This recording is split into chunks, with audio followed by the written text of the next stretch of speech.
నెల్లూరు జిల్లా సీతారామపురం మండలం mega DSC 2025 ద్వారా సోమవారం కొత్త టీచర్లు విధులకు హాజరయ్యారని ఎంఈఓ మస్తాన్ వల్లి తెలిపారు. దీంతో అన్ని ఉన్నత పాఠశాలలలో టీచర్ల కొరత కొంత మేరకు తీరినట్లు తెలిపారు. విద్యార్థులకు నాణ్యమైన విద్యను అందించాలని సూచించారు. మెగా డిఎస్సి 2025లో భాగంగా సీతారామపురం మండలానికి 12 మంది టీచర్లు పోస్టింగ్లు ఇవ్వబడ్డాయి. వీరిలో 10 మంది స్కూల్ అసిస్టెంట్లు, 2 జీటీలు. వీళ్ళందరూ కూడా ఈరోజు ఆయా పాఠశాలల్లో విధుల్లో జాయిన్ కావడం జరిగింది. ఈ మెగా డిఎస్సి ద్వారా సీతారామపురం మండలంలో ఉన్నత పాఠశాలలో ఉన్నటువంటి ఖాళీలన్నీ కూడా భర్తీ కావడం జరిగింది. విద్యార్థులకి నాణ్యమైన విద్య అందించడానికి ఉపాధ్యాయులందరూ కూడా అందుబాటులోకి వచ్చారు.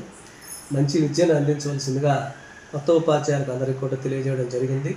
వీరందరికీ జిల్లా స్థాయిలో శిక్షణ కూడా అకాడమిక్ కార్యక్రమాలు కూడా డిఓ గారి ఆధ్వర్యంలో ఇవ్వడం జరిగింది.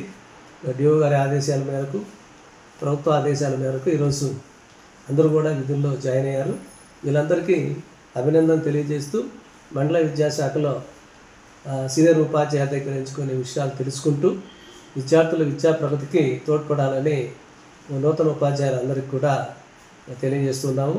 ఈ ఖాళీలన్నీ కూడా భర్తీ చేయడానికి ప్రభుత్వం మెగా డిఎస్సి ద్వారా ఇచ్చినందుకు ప్రభుత్వానికి ధన్యవాదాలు తెలియజేస్తున్నాం. నమస్తే అండి. నా పేరు పి జీవన్ కుమార్. మాది బసినేనిపల్లి గ్రామం. నేను గత 6 సంవత్సరాల నుంచి సచివాలయంలో పంచాయతీ కార్యదర్శిగా పనిచేస్తున్నాను.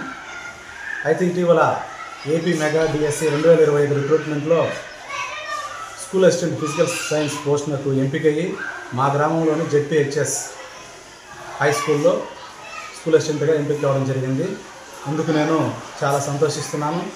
ఆంధ్రప్రదేశ్ ప్రభుత్వ గౌరవ ముఖ్యమంత్రి వర్యులు శ్రీ నారా చంద్రబాబు నాయుడు గారు, అలాగే విద్యాశాఖ మంత్రి నారా లోకేష్ బాబు గారికి, ప్రభుత్వానికి మేమెంతో కృతజ్ఞత తెలియజేస్తున్నాం. మాకు ఇంతటి అవకాశం ఇచ్చినటువంటి ప్రభుత్వానికి, స్కూల్ యాజమాన్యానికి అందరికీ కూడా ధన్యవాదాలు తెలియజేసుకుంటున్నాను. Thank you. నమస్తే అండి. నా పేరు షేక్ నాయబ్ రసూల్.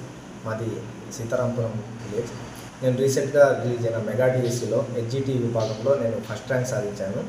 రంగనాడపల్లి అనే విలేజ్లో నా పోస్టింగ్ రావడం జరిగింది. నేను గత 5 ఇయర్స్ నుంచి నేను డిఎస్సికి ప్రిపేర్ అవుతున్నాను. అదృష్టవశాత్తు కూటమి ప్రభుత్వం గెలిచి మొదటి సంతకం డిఎస్సికి పెట్టడం వల్ల నాకు ఈ అవకాశం వచ్చింది.